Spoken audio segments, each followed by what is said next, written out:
Om Vakratunda Mahakaya Suryakoti Samaprabha Nirvignam Kuru Me Deva Sarvakaryeshu Sarvada.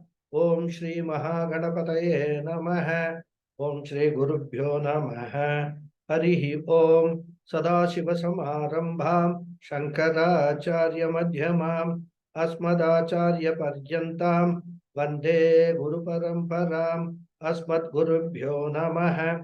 Shruti Smriti Purananam Alayam Karunalayam Namami Bhagavad Padam Shankaram Loka Shankaram Shankaram Shankaracharyam Keshavam Badarayanam Sutra Bhashya Kritau Vande Bhagavantau Punah Punah Ishwaro Guru Ratmeti Murti Bheda Vibhagine Vyomavad Vyapta Dehaya Dakshinamurtaye Namaha. Om Shri Medha Dakshinamurti Swamine Namaha. Om Sahana Vavatu Sahanau Bhunaktu Sahaviryam Karavavahai Tejasvinavadhitamastu ma Vidvishavahai. Om Shanti Shanti Shanti. Harihi Om. Shri Gurubhyo Namaha. Harihi Om.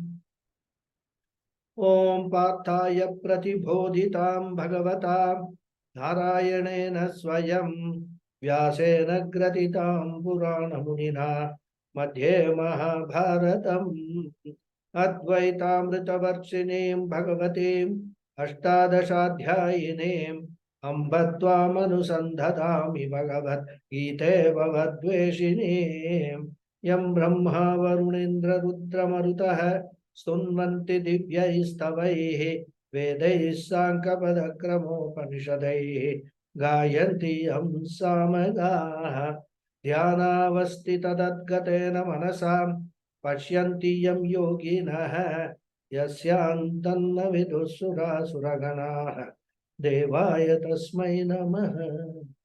Om. Namaste once again, everyone.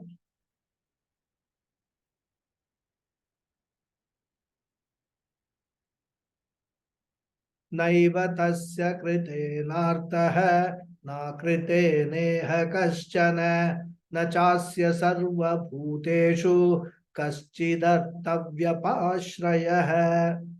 I think we chanted this sloka in the end of last class, and I said that we will do the Anvaya, etc. in the next class. So we have not. Yes, Guru. Yes, correct. Just started, that's all. Okay.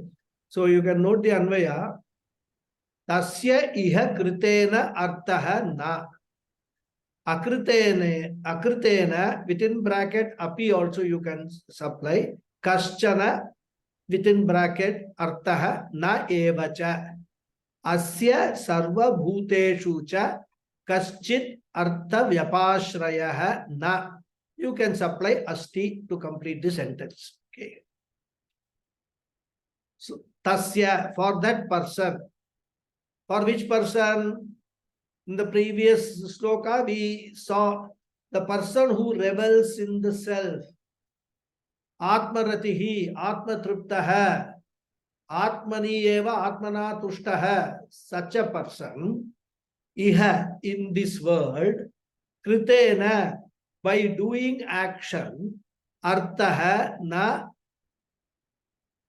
there is no purpose. Akritena, by not doing action, api also, kaschana, any purpose, na eva, that there is not indeed. Cha, and asya, for this person, sarva bhuteshu, on all beings, kaschit artha vyapashrayah, dependence on any being for anything, na asti, is not there.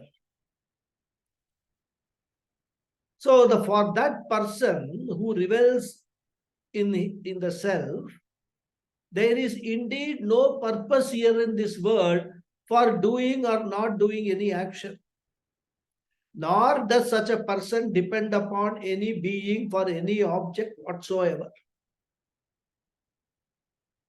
So in this sloka and the previous sloka, Bhagavan Krishna is presenting the Karma Yoga Phalam, the results of Karma Yoga for a person who has been successful in purifying his mind and has taken to Jnana Yoga. So the reference here, the person being referred to here is a Jnana Yogi. And a Jnana Yogi is whom? Is the one who has discovered his inner independence, who has discovered his inner freedom.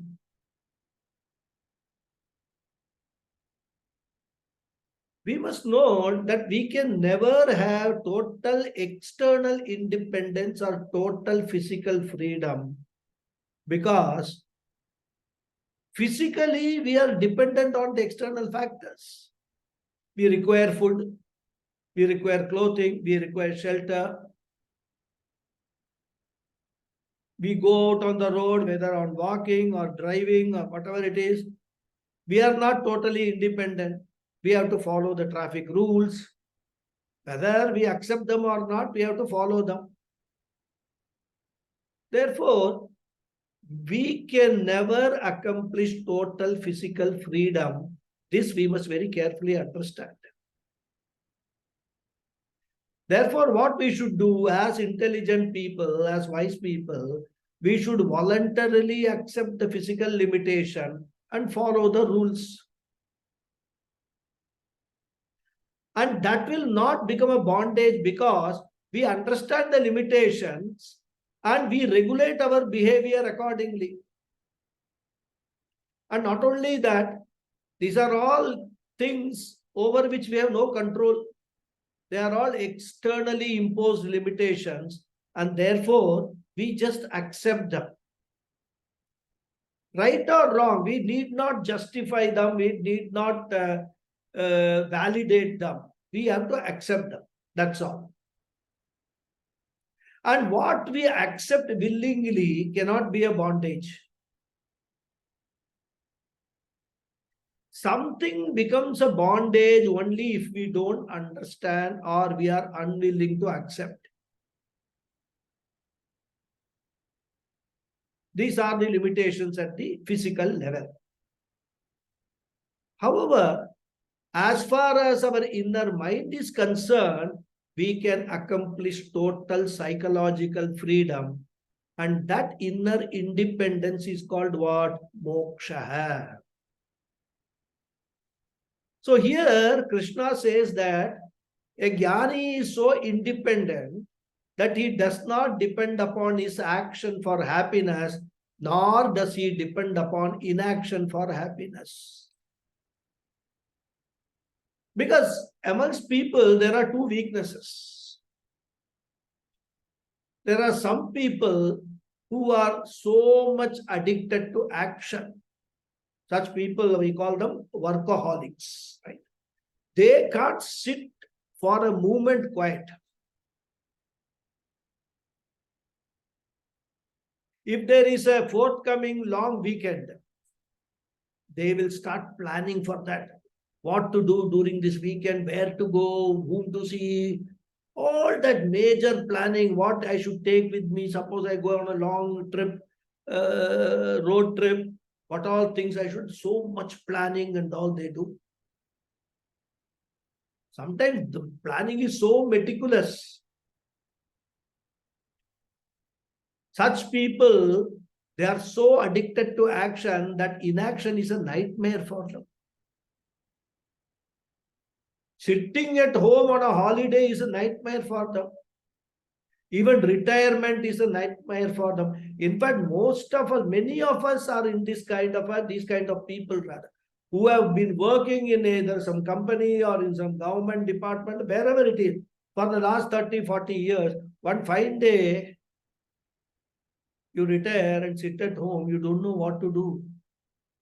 It is actually at that stage, the stress of not having anything to do results in many ailments for them at that stage.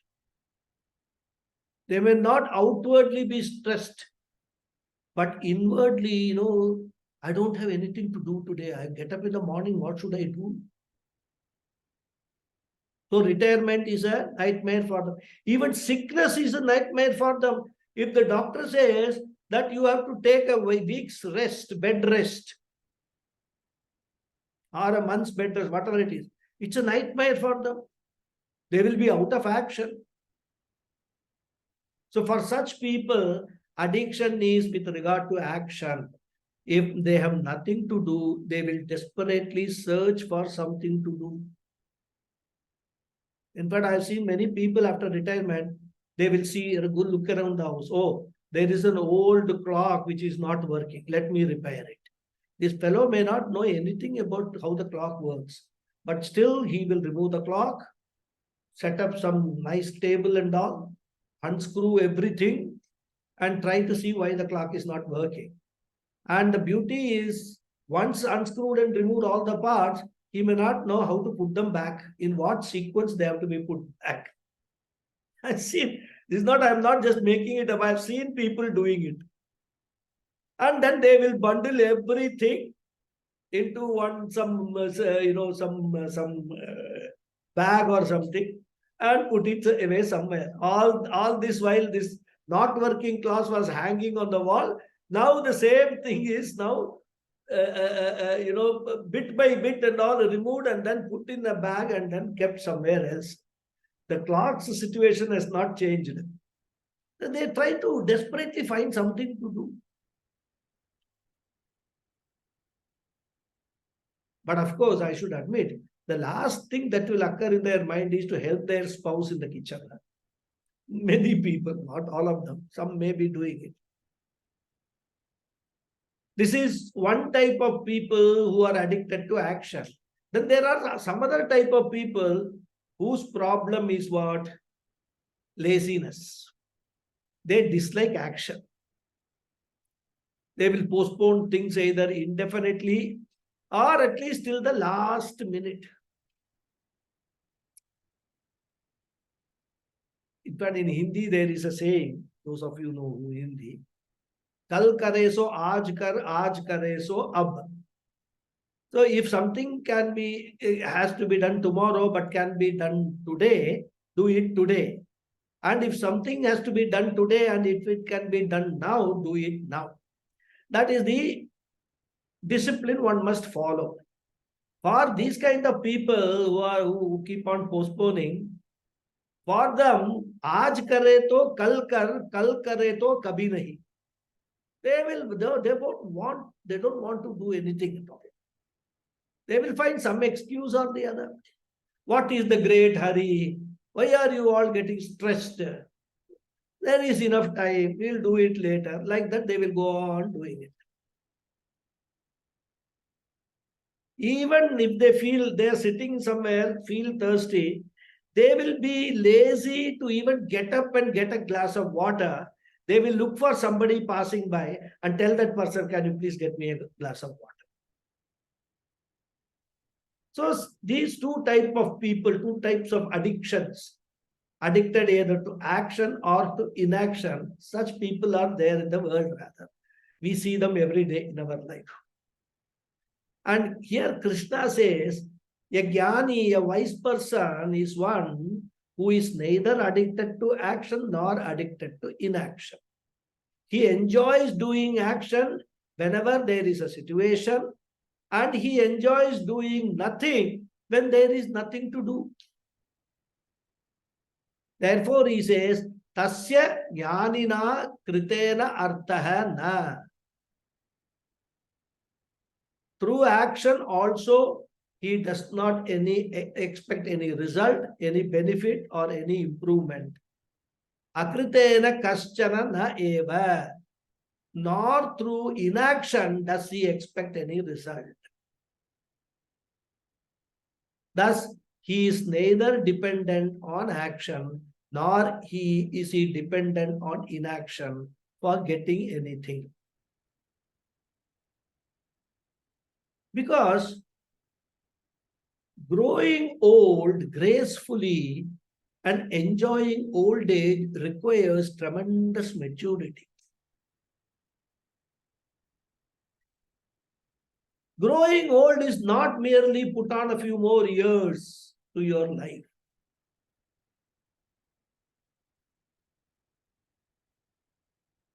Throughout our working life, we plan and prepare ourselves financially, to secure ourselves financially when in the old age, isn't it?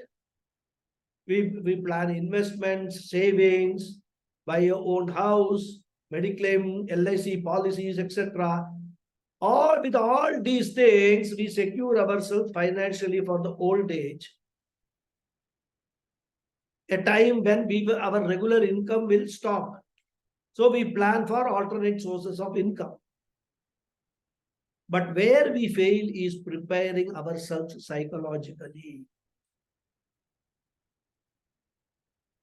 An idle mind, an inactive body will fall prey to sickness quite often. And normally, by the time you are 60, 70 years old, all your joints, your body parts, everything have started wearing out. Even your eyes, hearing, everything. They served their purpose. Long time they have been working, 60, 70 years, non-stop. So obviously there is a wear and tear that will happen. So problems like knee pain, back pain, failing eyesight, loss of hearing power, etc., will all come.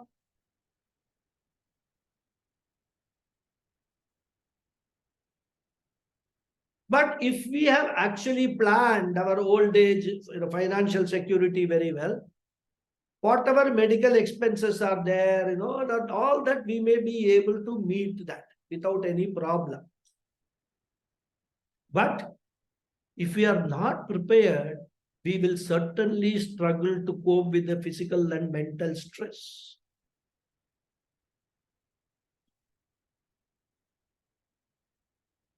One of the problems which I have witnessed amongst old people who lose their hearing power,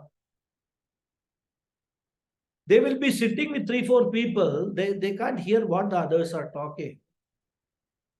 But others will be talking and laughing, and these fellow will feel miserable that I can't enjoy what these people are talking. I can't hear anything. And some of them will think that they are talking and laughing about this fellow only.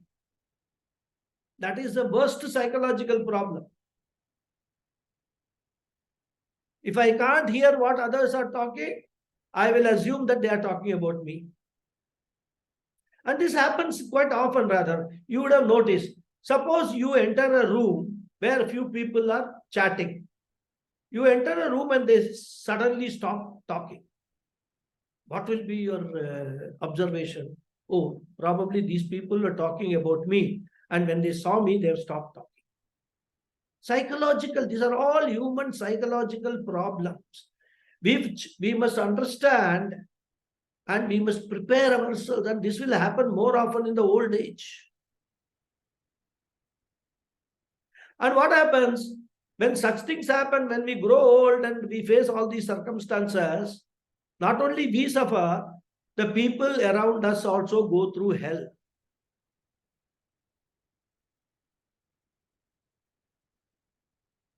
Why? Because we cannot face inaction. We want to be active. But our limbs and all that, they are not cooperating. We don't know how to enjoy even if we are not doing anything, rather. So all these things one should understand, prepare oneself psychologically, emotionally strengthen the mind, and take it easy. You can do something, do it.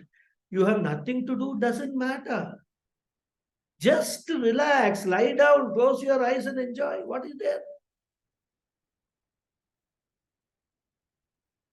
It's not necessary that every moment you should do something. Of course, if you are addicted to action and if you want to find some action in the old age, you will, if you think about it, hundreds of things an old person can do without spending a rupee from his pocket. Social service. So many things. I mean, we can go on talking about it. And therefore, Krishna says, a jnani is one who will enjoy activity, who will enjoy inaction also. So not only is he independent from the standpoint of action and inaction, more importantly, Krishna says he is independent of people also. He doesn't depend upon anybody for anything.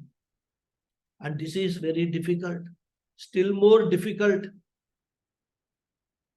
Because what happens as we grow up and grow old, we get addicted to certain people, also especially between spouses, husband and wife.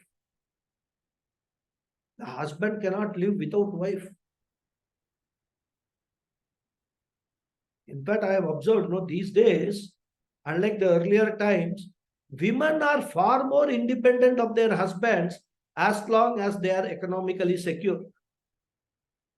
However, many men folks even today cannot manage without the company of the wife, especially all the services that she offers in the kitchen, the feeding, all those kind of things, companionship. Of course, I don't want to generalize, but there are people, husbands who would be 75 years old, who cannot withstand their wife going away for a few days to her parents' house or even to their brother's house or daughter's house or wherever it is.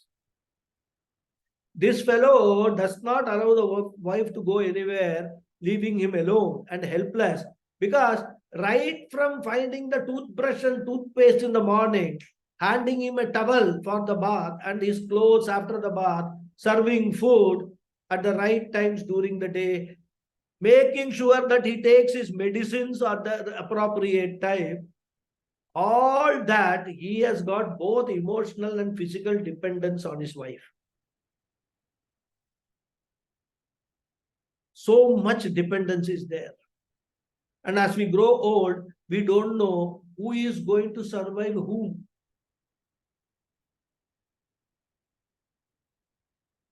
As we grow old, we will have to face the departure of so many people around us, including perhaps our own spouse. Therefore, I should be prepared for that also. And that requires emotional independence. Enjoying the people's company when they are available and learning to accept their absence when it becomes inevitable. It need not be death, even temporary absence for a few days. Dependence on others shows an emotional weakness. And Krishna says that a jnani is one who does not have any emotional crutches. Therefore, he says, Sarva bhuteshu na kaschit artha vipashraya. He does not depend upon anyone in the creation. Sarva bhuteshu, among the entire creation, he does not depend upon any person. This includes those people who may not have any dependence on any other persons, but they may be emotionally dependent on what? Their pets like dog, cat, etc. That kind of category is also there. There are people who are so emotionally attached to their pets that if the pet, normally any dog and all that 12 years, 14 years life, when they die, you should see the condition of these people. So Krishna says, Sarva Bhuteshu. And here Sarva Bhuteshu, we should include everything, all living beings with whom one has got relationship. Therefore, no dependence on any being whatsoever. Even dependence on God is a dependence. And at some stage, that dependence also has to be replaced Replaced by what? Dependence on the self alone.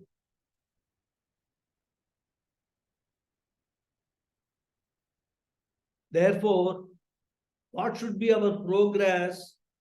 Our progress is from world dependence to God dependence, and from God dependence we come to self-dependence. World dependence is samsara. God dependence is bhakti. Self-dependence is jnana. So samsara to bhakti to jnanam, this should be the route map. This is our spiritual journey. And Krishna is talking about the height of jnanam here. Na chasya sarva bhuteshu kaschidartha vyapashrayah. This person becoming a jnani totally emotionally free. So given all this, what should Arjuna do? Or rather, I should say, what should we all do? Krishna says that in the next sloka. We will read. Sloka number 19. Tasmadasakta satatam karyam karma samachara asakto hyacharan karma paramapnoti purushaha. Tasmat asaktaha satatam karyam karma samachara. He asaktaha son, you can supply son in the bracket, karma acharan purushaha param apnoti. Tasmat, therefore, asaktaha, without attachment, satatam, always, karyam. Karyam means basically whatever is required to be done. Karma, action, samachara, perform well. He, because asaktaha, without attachment, karma, action, acharan, performing, purushaha, a person, param, the highest, the supreme, apnoti, attains. So having said all that in the previous two slokas, Krishna now says, therefore Arjuna, always perform well the action that is to be done without attachment, because by performing action without attachment, a person attains the highest, he attains the supreme.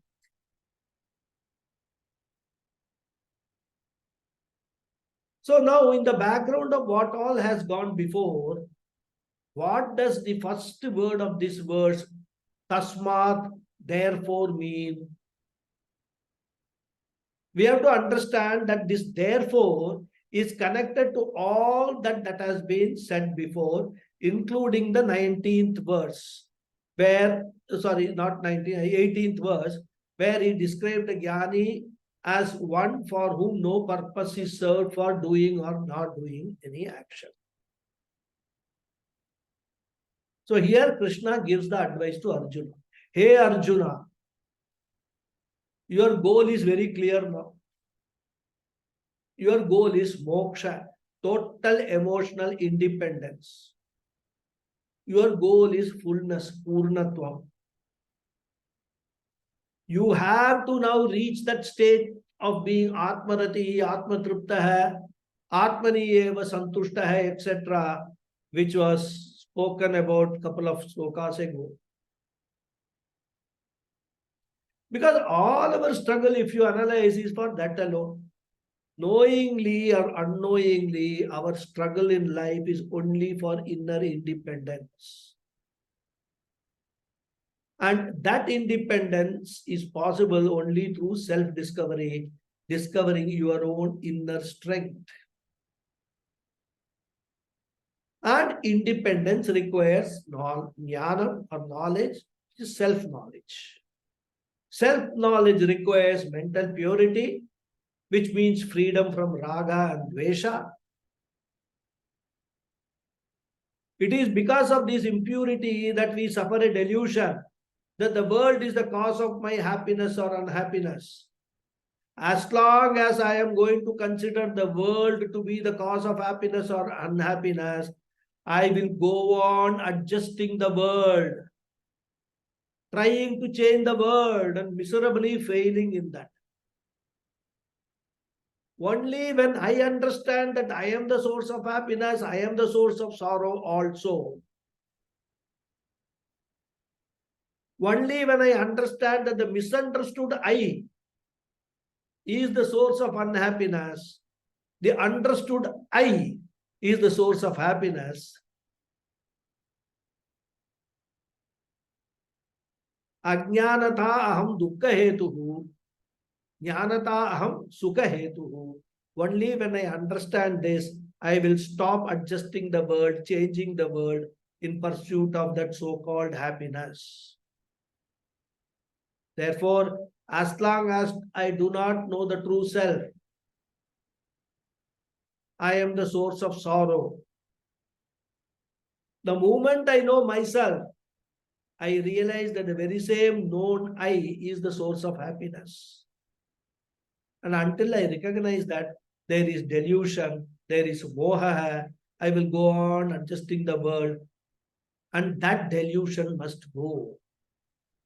This is called inner impurity, and that will go only by karma yoga. And therefore, the Vedas lay down a clear route map. Follow karma yoga, purify the mind. Follow jnana yoga, discover self-sufficiency, and thus be free. Very simple program. This is the Vedic life program. And Arjuna, therefore, you have to start from karma yoga right now. Tasmat, therefore. So when you see the therefore, all these things we have to bring into our mind. Therefore means wherefore, all these things.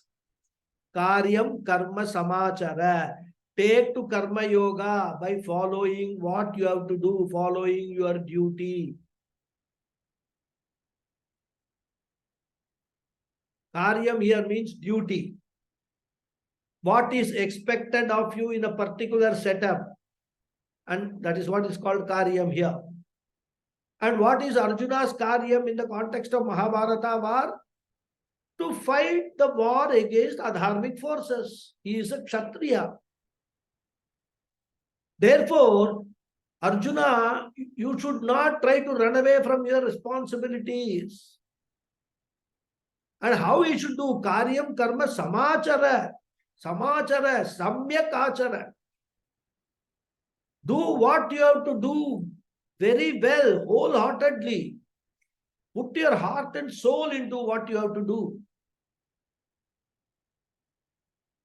But how you should do that? Asaktaha, without attachment as to the result, without any anxiety, without projecting too much into the future and missing the present. Therefore, asaktaha means here without attachment to the results. Because whenever we do action, that action is always preceded by some expectation of results, which is not in our control. We have seen all that in the second chapter.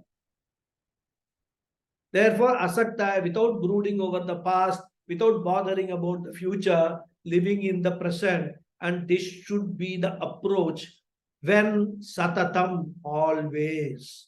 A karma yogi follows this formula.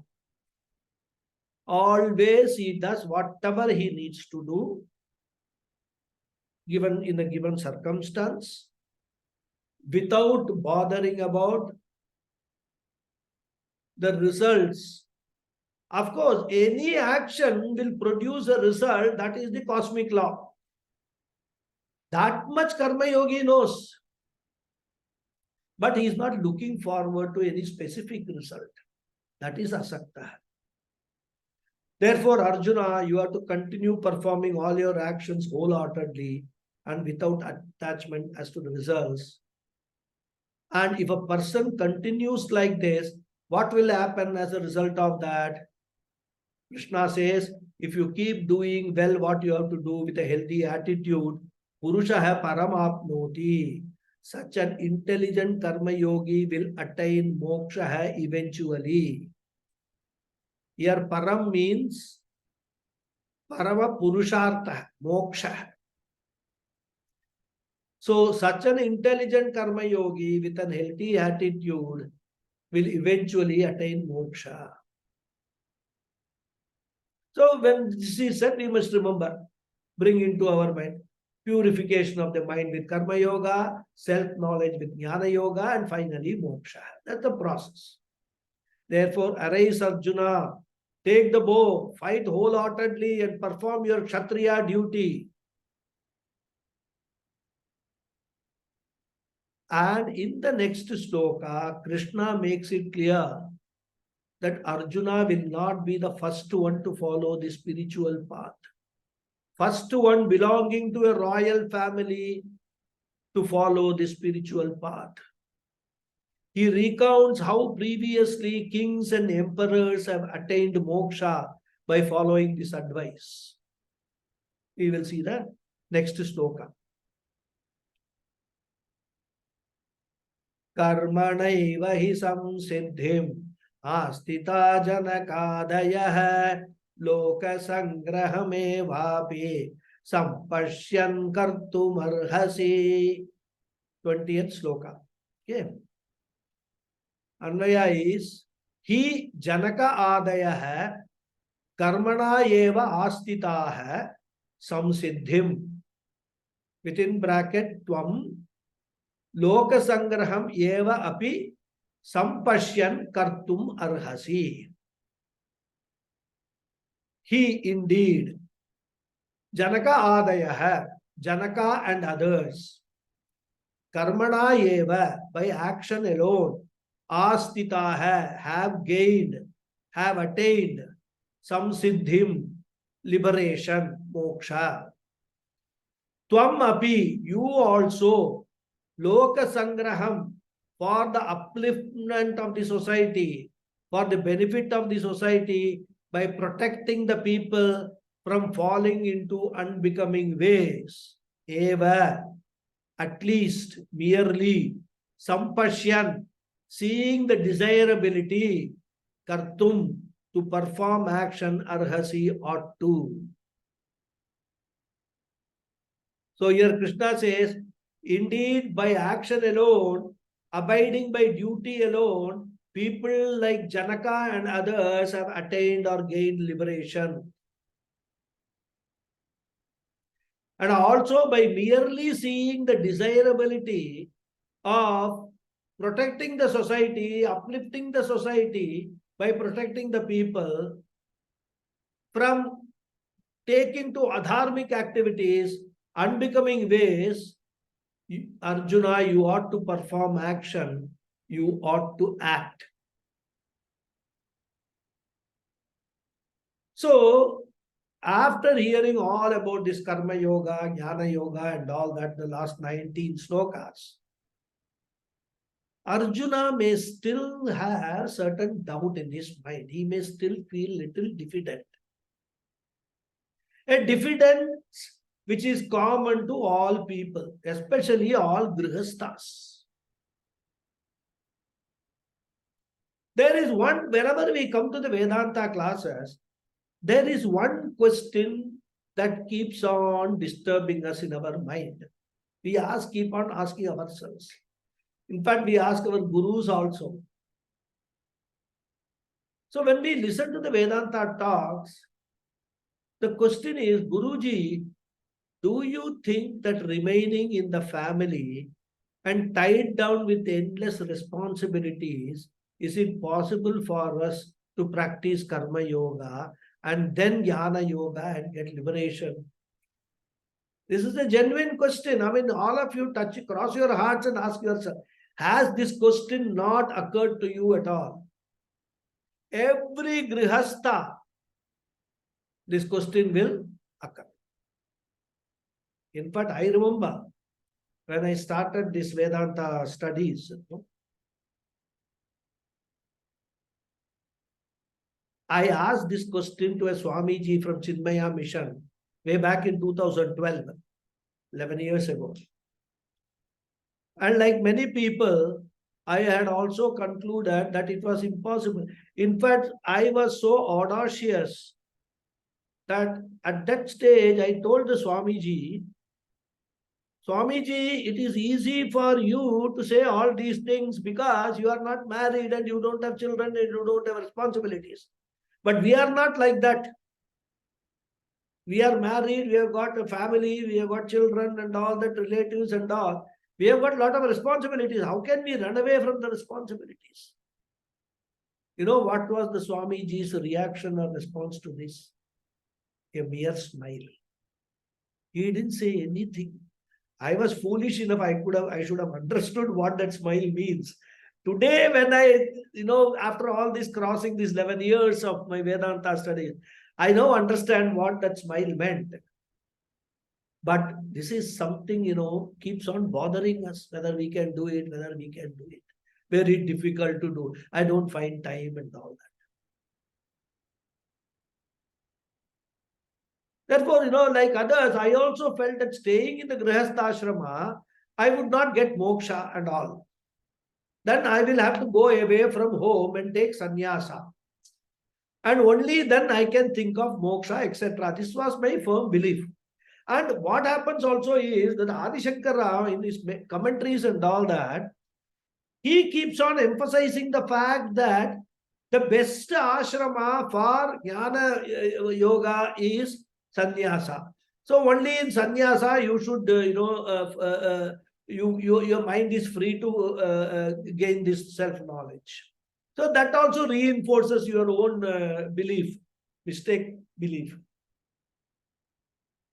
In fact, I even discussed this with my wife. I want to take sannyasa. She staunchly opposed the idea. What nonsense you are talking? We will all be left in lurch, nothing doing, no sannyasa. And one beauty in our system is, if you are grihastha, no Mahatma will give you sannyasa diksha unless the wife approves it, agrees to it. Similarly, if you are not a grihastha, you are a brahmachari, the mother's permission is required for sannyasa. Otherwise, you won't get it. Adi Shankara's story itself was there. How he tricked his mother. I mean, I don't know whether the story is true. How he tricked his mother and got the permission to take sannyas. And that is the power of women in our society. If you want to move to sannyasa, either you have to take permission from your wife or take permission from your mother if you are a brahmachari. No other, father also permission if he gives, not valid. Only mother's permission is required, or a wife's permission in the case of a grihastha. So, if we have such a view, we need not feel bad about it. Arjuna himself, being a grihastha, has the same diffidence. All this is fine, Krishna, but where will I find time to do all these things? And we know from the first chapter, second chapter and all, the thought of taking sannyasa has crossed Arjuna's mind more than once. So there is some thought lying, okay, I will trap Krishna from whatever he says. I will say, okay, I will now go for karma yoga, jnana yoga. I will take sannyasa, run away from this battle. That is there somewhere in the back of his mind. He has got that plan also there. And Arjuna's case is still worse. Because an ordinary grihastha like us, we may have to take care of one family only. But as a kshatriya, as a ruler, he has to take care of the whole society or nation. The rulers have to not only manage their own families, but they have to manage the country also and have all kinds of headaches. Dealing with law and order, protest, elections, foreign relations, rather, internal security, threats posed by terrorism, personal accusations from political opponents, etc., etc. The list is endless, rather. Can you imagine such leaders finding time to attend Gita classes and following karma yoga and jnana yoga, etc.? Where is the time and opportunity for them to think of spirituality? Therefore, it is natural that such thoughts might have occurred in Arjuna's mind also. Therefore, Krishna says, Arjuna, never feel diffident. Even a grihastha remaining in grihastha can follow spirituality and attain moksha. As we have seen, every ashrama in the varnashrama structure has got its own plus point and its own minus point. When we are in one ashrama, we feel the next ashrama, other ashrama is better than us. There is always this feeling, what they call, the grass is greener on the other side. Pujya Swamiji says, many people regret having taken sannyasa. And unfortunately for them, sannyasa ashrama is a one-way street. Once you enter, you cannot go back. And from this standpoint, the grihastha, they are always at an advantageous position. Because remaining a grihastha, they can follow the spiritual path. They need not necessarily switch over to sannyasa ashrama.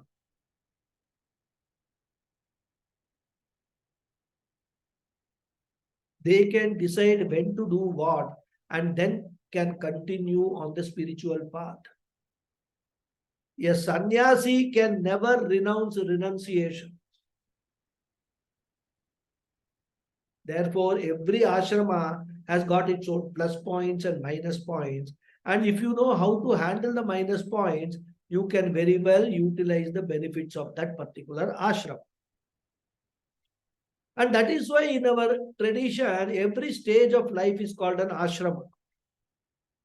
It is not that a sannyasi alone lives in an ashrama. We think that the house is not an ashrama. The very fact that the tradition says grihastha ashrama means that we can convert our house also into an ashrama for spiritual pursuit.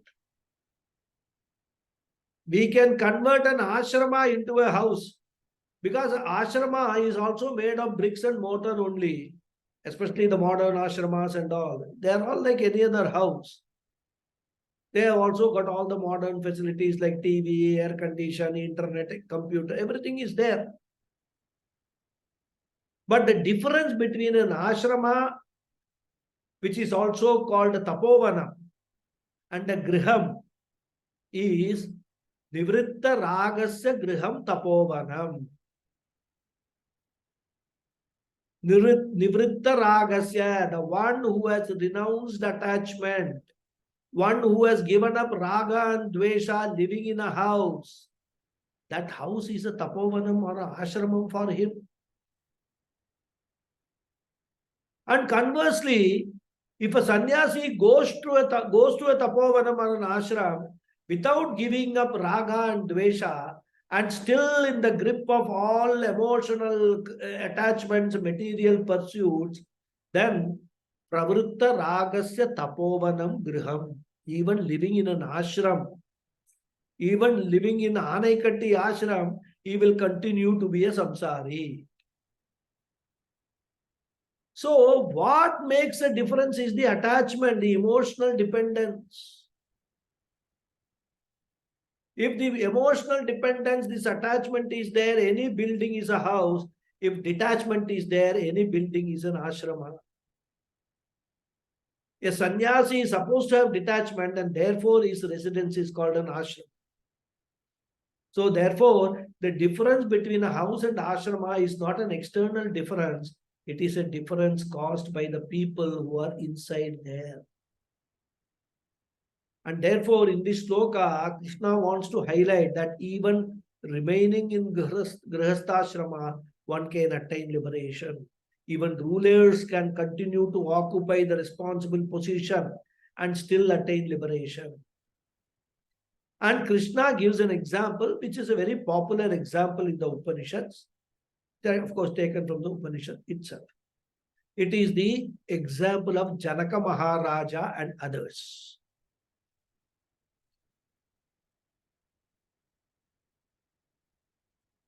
In the Brihadaranyaka Upanishad, we find that there are several occasions where kings were very learned people. Learned means in terms of self-knowledge.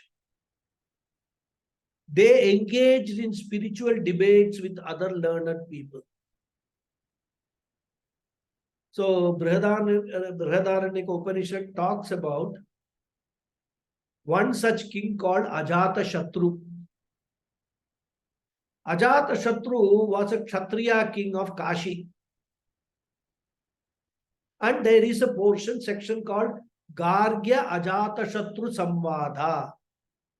And there is a narration of an interesting debate.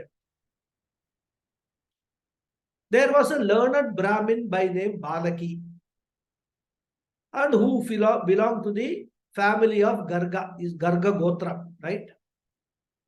Therefore, he was called Gargya Balaki or simply Gargya. He considered himself very learned in the knowledge of Brahman and was very much proud of his learning. And he wanted to display his knowledge before Ajatashatru, the king. So one day Balaki came to the palace, approached the king and said, I shall teach you all about Brahman.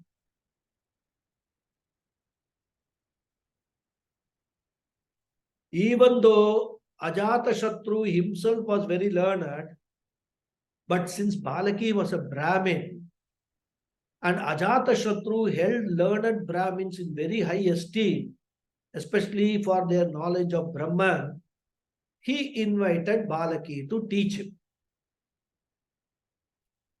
When somebody comes and says, I am going to teach you, you don't say, no, I don't want to learn. Ajatashatru, to that extent, he was not ego-driven. And there was one more reason for Ajatashatru to invite Balaki to teach. Because in those days, King Janaka was very well known for his knowledge of Brahman. And whenever there was a discussion on Grihastha Jnani, the reference was always to King Janaka.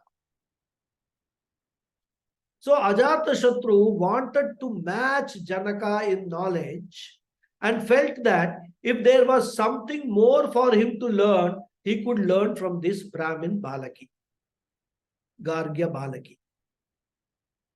So the teaching started. So Balaki told Ajatashatru, first you meditate upon the sun as Brahman, then the moon as Brahman, then lightning as Brahman, fire as Brahman. Because this meditation is prescribed in the Shastra for us to internalize the knowledge that the entire Panchabhutam and all the elements and the elementals, they are all nothing but Brahman only.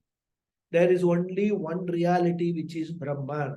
Everything else is a Nama Rupa of that Brahman only. This is the meditation which we are expected to practice in order to internalize this knowledge that everything that we experience is Brahman alone. So he starts with sun, moon, lightning, fire, etc. Then he goes to the objects.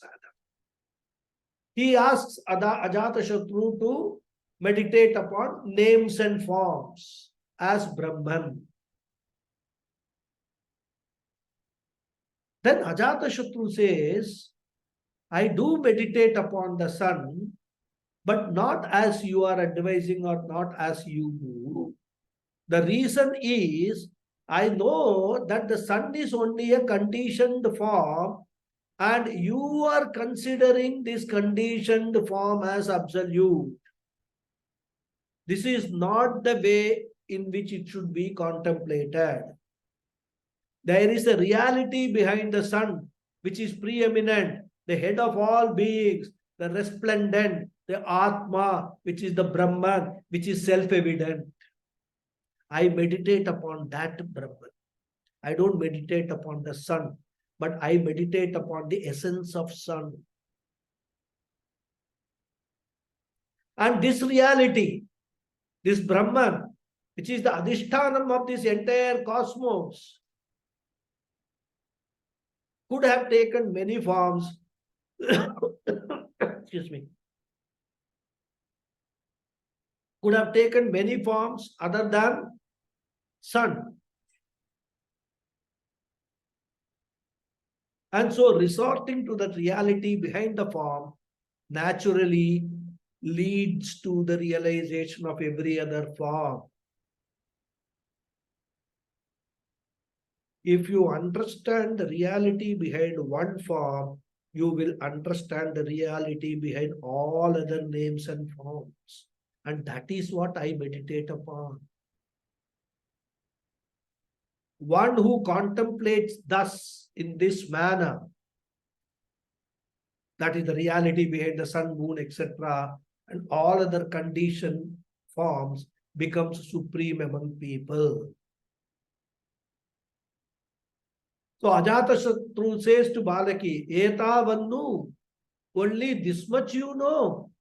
He asks.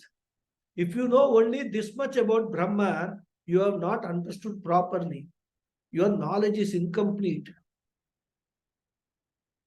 But again, Balaki, being very learned, whose life is dedicated to learning, setting aside his false ego, surrenders to Ajatashatru and says, if there is more knowledge that I should get, I surrender to you, please teach me. See, this is the beauty of our culture. Learned person, he will never have false egos. He says, Upatva yati.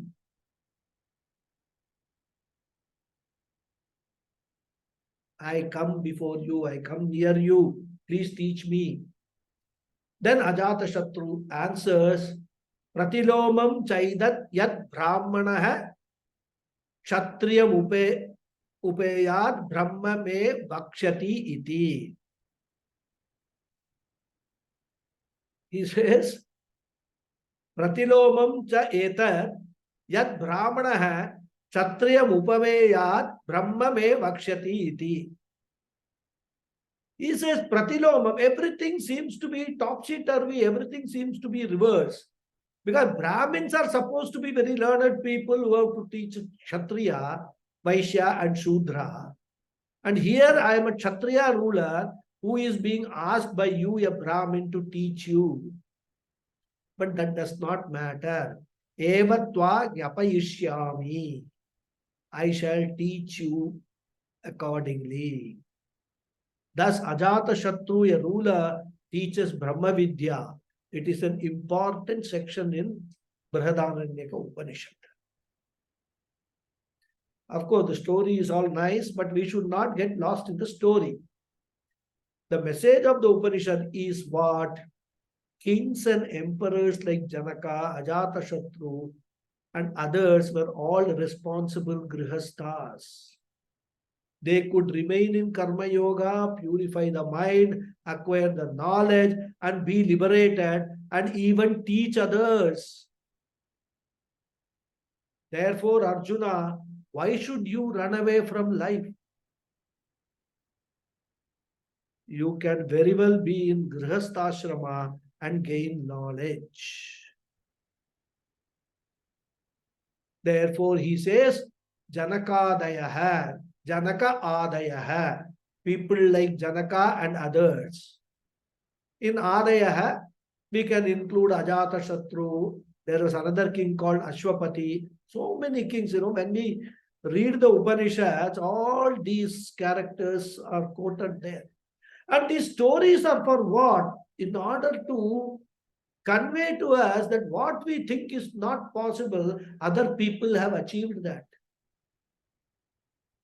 It is inspiring. It is for the purpose of inspiring us that we should also get the confidence, lose our diffidence and get the confidence that if we go about it in the right manner, if we go about it with the guidance of a proper guru, a learned guru, we can also achieve it in this very life itself. That is the message. So more we will see in the next class, the word meanings and all, we'll see in the next class. Okay. Om Purnamada Purnamidham Purnat Purnamudachyate Purnasya Purnamadhaya Purnameva Vasishyate. Om Shanti Shanti Shanti. Harihi Om Sri Gurubhyo Namaha. Harihi Om. Thank you all very much. धन्यवाद गुरुजी. धन्यवाद. Thank you, Guruji. धन्यवादः गुरुजी. Thank you. Thank you.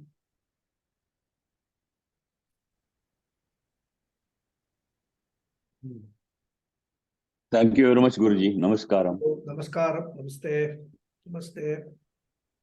Yes, Anjali ji, you have raised your hand. Yeah, Namaste Guruji. Namaste. Guruji, this we are talking about detachment, anasaktaha, that is in this shloka also. So I just want to know where do we draw the line between detachment and insensitivity? See, let me ask you a question. When you were a child, you must have played with a lot of toys. Yeah. Do you play with those toys now? You No. might have even gone to bed with some of those toys. Somebody came to take away the toys. You would have protested, cried, right? And if your childhood friends came to your house and all, you will immediately some good toys and all, you will keep it aside so that they don't play with that and all that. You were so attached to those toys, right? Yes, sir. Right. Now, today, do you have the same attachment to the toys? No. Are you indifferent to the toys? Yeah. Are you insensitive to the toys? Isn't it? The toys were there at a particular stage in your life with which you were attached. Then when you grew up, that detachment automatically came. Isn't it? If when you were in the college, if you had given, what is that bear, what is it called? I remember my daughter. That is that one doll, bear doll. What is that? Teddy bear. A teddy bear. Teddy bear. She used to school and all that also. She used to sleep with a teddy bear, right? But when she came to college and all that, the teddy bears all vanished from her life. So you see, detachment should not be confused with insensitivity.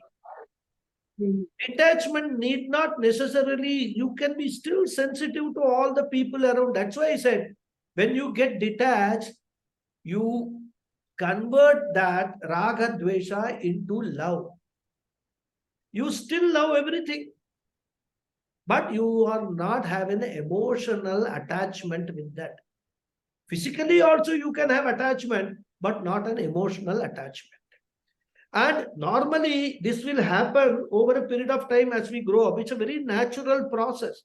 We all have got the potential to become detached from the objects objects of persons with whom we were attached at one point in time. We have a capacity, Bhagavan has given that capacity that we can detach ourselves without any stress or strain. Only thing is, we have now talking of we have been talking of detachment on inanimate things, like a doll or some toys and things like that. And I gave in the example I gave. But if you actually reflect your life, think about your life in school, you had certain friends, few friends, with whom you were very attached, right?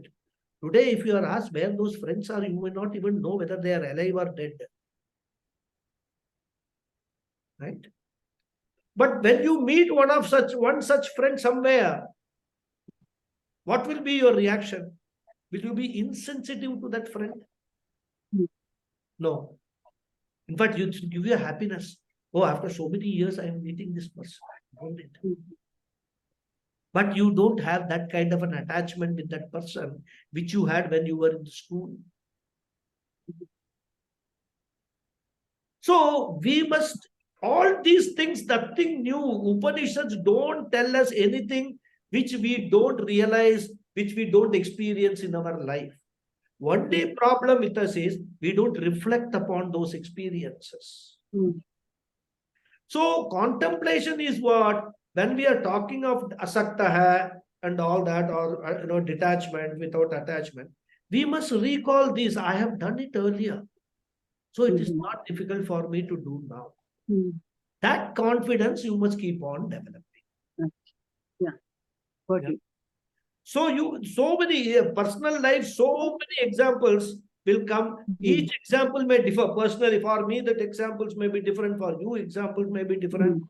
But there will 100%, as we have grown up 40 years, 50 years, 60 years, hundreds of examples we will know about attachment, detachment, sensitivity, insensitivity, all that will be there. So Hmm. detachment does not becoming insensitive. Hmm. Got it. As, yeah, you have to be sensitive towards the whole world if you love the world. Because sensitivity is what? It is a reflection of the love and affection. That is sensitivity. Hmm. And as a person, as a human being with a free will, having a responsibility, karma yoga means what? Karma yoga is taking care of the whole world. We have discussed the Pancha Mahayajna and all that, right? Hmm.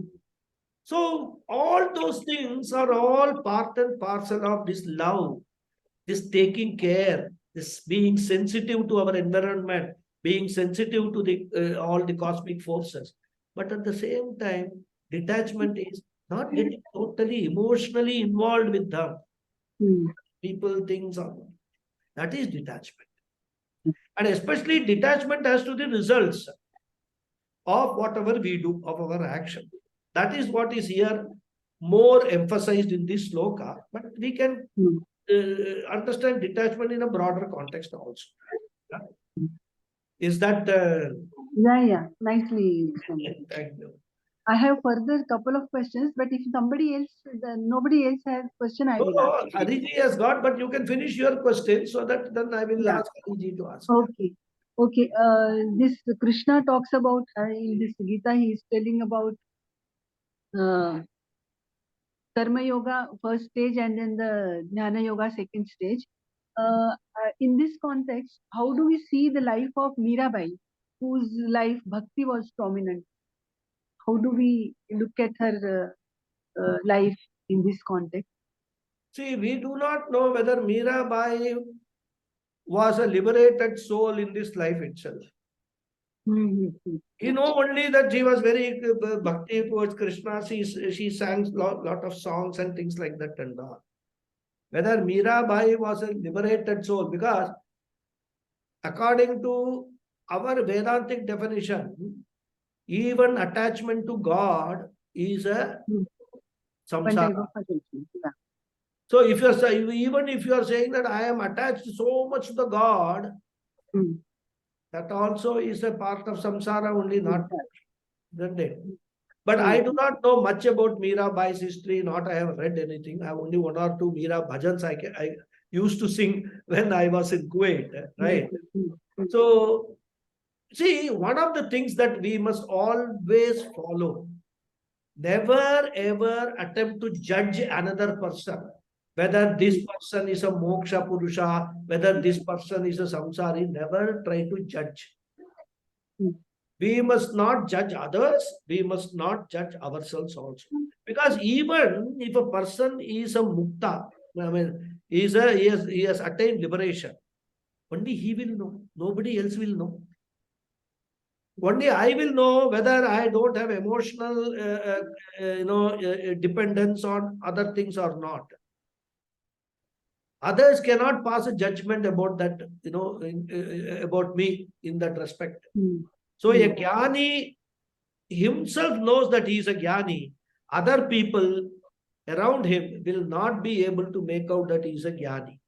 But one of two indicators will be there, because a jnani will be a very, I would say, tranquil person, peaceful person, number one.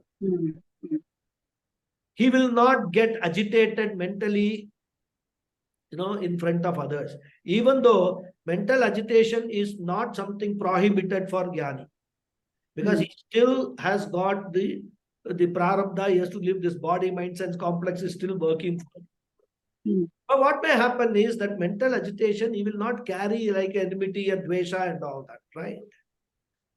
So that's another one. Another is compassion. A jnani will have a compassion towards all beings and all. With all that, we can probably come to a conclusion that this person is a enlightened person, a jnani, or a person with knowledge. But we cannot say for sure, because all these things, even without being a jnani, you can do it. Without getting self-knowledge, you can do it. What is self-knowledge? Aham Brahmasmi is the self-knowledge. You need not know Aham Brahmasmi for doing all these things. By nature, you may be a nice person, peaceful person. So we can never judge anybody. So we must not ask questions whether Tyagaraja was a jnani or whether this person was a jnani, that person was a jnani. We must not ask. All that we can do is, if we believe that some person is a jnani, and because of certain traits of that person, we can adopt those nice traits for us to follow. That's all. No, I ask it because I am from Maharashtra, and Maharashtra there is a series of saints who were prominent in bhakti, like Tukaram Maharaj, Eknath Maharaj, Jnaneshwar Maharaj, all those things. So they are supposed to be bhakti or doing bhakti prominent in their thing, and they have taught bhakti also to the general people. That is why that came in my mind. What happens is, the route to jnanam through karma yoga, bhakti is always there. There is no karma yoga without Ishvara. This we have seen it again and again and again. So Ishvara Bhakti is what I will call the foundation for any yoga, karma yoga, jnana yoga, and all that. Krishna will say this in one of the later chapters. So we must not confuse bhakti with jnanam and all that. That's why the problem comes, because we think these are all alternate paths. They are not alternate paths. They are part and parcel of one package only. So without bhakti, now somebody like Tukaram and all that may be outwardly very, very devoted, bhakti, singing, the songs, etc. But we do not know whether he was a jnani or not. By merely observing his action or his singing songs, he might as well be a jnani also. We don't know. Say Sant Jnaneshwar, correct? The name Sant Jnaneshwar is there, so there that. So we must actually, it's very difficult terrain for us to go and start judging people whether this fellow was that fellow was that.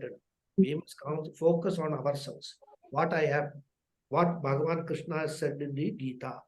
And if I follow that, will I get moksha? If I'm convinced, I should follow spiritual path. You want to sing those songs? Happily sing.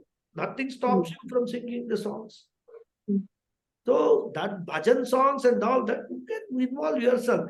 Does not mean that, come to Jnana Yoga means all bhakti, you must keep it aside and all. Nothing like that. So these are all things Bhakti, without bhakti, we can't even talk of anything, any of these karma yoga, jnana yoga and all. Without bhakti, we can't talk about it at all. So bhakti is always there. That is taken for granted, right? Knowledge of English is taken for granted. If you want to do any course, BA, MA, MSc and all, if the teaching language is English, so your knowledge of English is taken for granted, right? Like that, bhakti is taken for granted in karma yoga, jnana yoga, etc. That is a must. Without that, there is nothing else. Spirituality means starts with bhakti and ends with bhakti. That's what we have to understand. Yeah, got it. Okay. Thank you. Yeah. Yes, Hariji.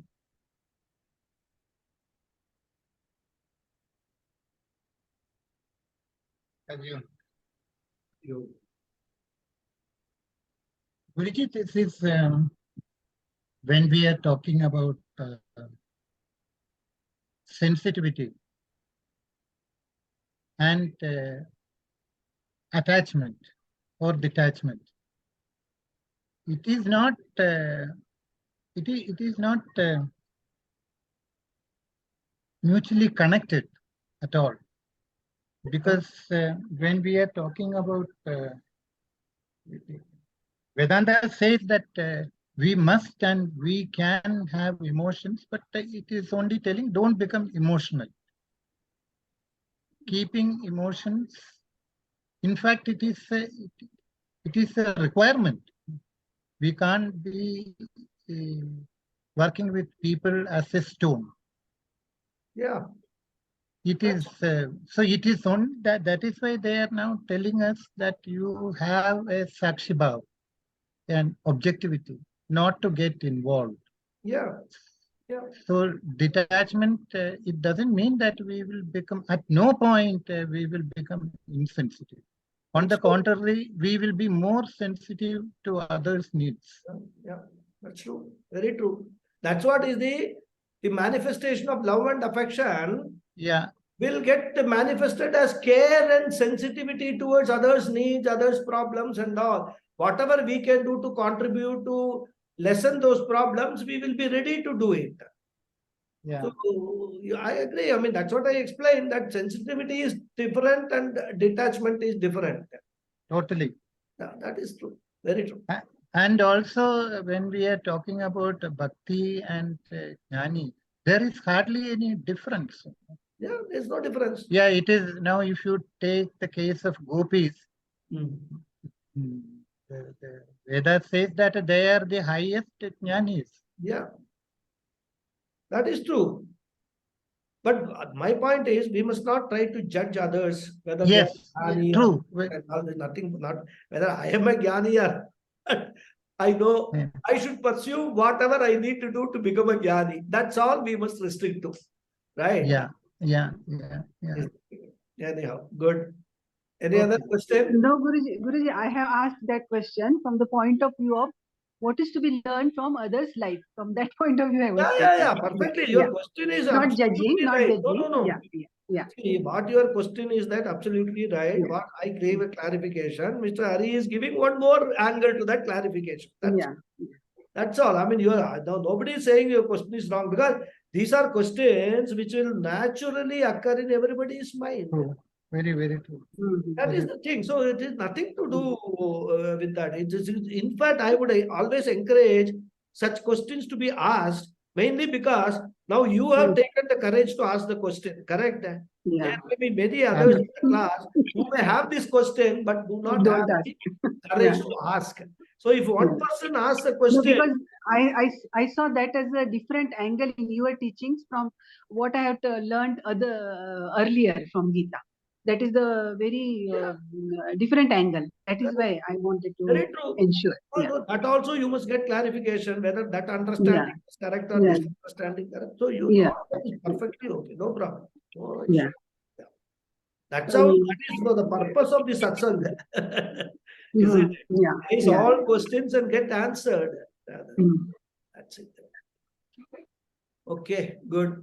Any other question? Just one point, Guruji, just an information. Yeah.